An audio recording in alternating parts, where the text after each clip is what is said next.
حکیم الامت حکیم محمد اختر صاحب نورہ مرقدہ نے ایک واقعہ لکھا بمبئی کا، کہ بمبئی میں ایک اللہ والے تھے، صوفی تھے۔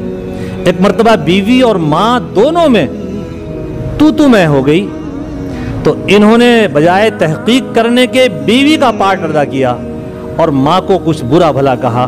تو اسی وقت ماں کے دل کو بڑی تکلیف ہوئی اور ماں نے زبان سے بد دعا نکالی کہ تجھے میرا جنازہ نہ ملے اور تو کوڑی ہو کر مرے۔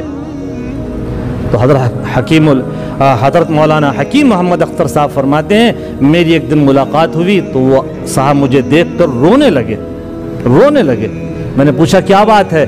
کہنے لگے ماں نے اپنی دو بد دعائیں دی تھیں، اور یہ نالائقی پن تھی کہ پھر بعد میں ماں سے معافی مانگ کر کے اپنے حالات کو درست نہیں کیا ہوگا، ورنہ ماں تو ایسی چیز ہے اور باپ ایسی چیز ہے کہ جب اولاد صدق دل سے توبہ کرتی ہے، معافی مانگتی ہے، کون سے ماں باپ ایسے ہیں جو اپنی اولاد کو گلے سے نہیں لگائیں گے؟ یہ بھول ہے ہماری، یہ تکبر اور انانیت بیٹوں کو اور اولاد کو ماں باپ سے دور رکھتی ہے۔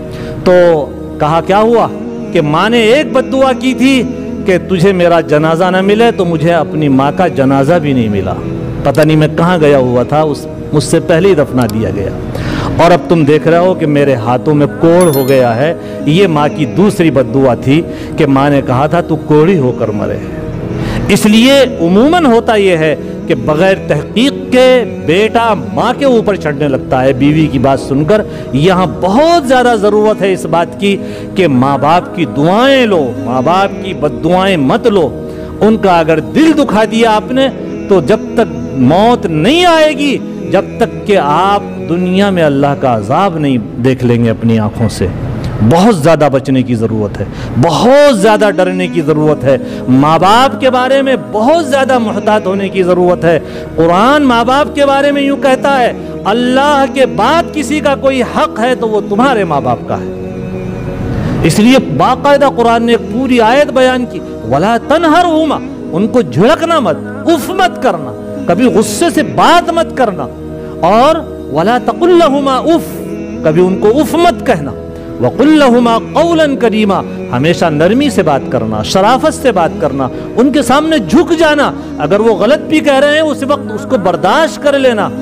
آج اولاد کا حال دیکھو کیا ہو رہا ہے، گھر گھر میں لڑائی ہے، ماں باپ کی اس قدر ناقدری ہماری اولادیں کر رہی ہیں کہ ایک کہانی نہیں، ایک پوری فلم بن سکتی ہے، پوری داستان ہے۔ اور آج کل کے بچے جب ان کی شادیاں ہو جاتی ہیں ماں باپ کو وہ کچھ نہیں سمجھتے ہیں۔ اس لیے بہت زیادہ قرآن کیا کہہ رہا ہے، وہ رشتہ داریاں جو تمہارے خون سے تعلق رکھتی ہیں، وہ چاہے تمہاری بیوی کی طرف سے ہوں، چاہے وہ تمہارے ماں باپ کی طرف سے ہوں، چاہے وہ تمہارے دادا اور دادی کی طرف سے ہو، اللہ سے ڈرتے رہنا۔ وَاتَّقُوا اللَّهَ الَّذِي تَسَاءَلُونَ بِهِ وَالْأَرْحَامَ، ان رشتہ داریوں کے بارے میں اللہ سے ڈرتے رہنا۔ تم سے اگر ذرا سی بھی بھول چوک ہو گئی تو تم اللہ کی نظر میں مجرم بن جاؤ گے۔ باقی انشاءاللہ اور جو نکاح کے موقع پر آیات پڑھی جاتی ہیں اور احادیث پڑھی جاتی ہیں ان کی تفسیر انشاءاللہ آئندہ جمعے کو آئے گی۔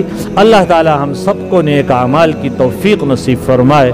وآخر دعوانا ان الحمد للہ رب العالمین۔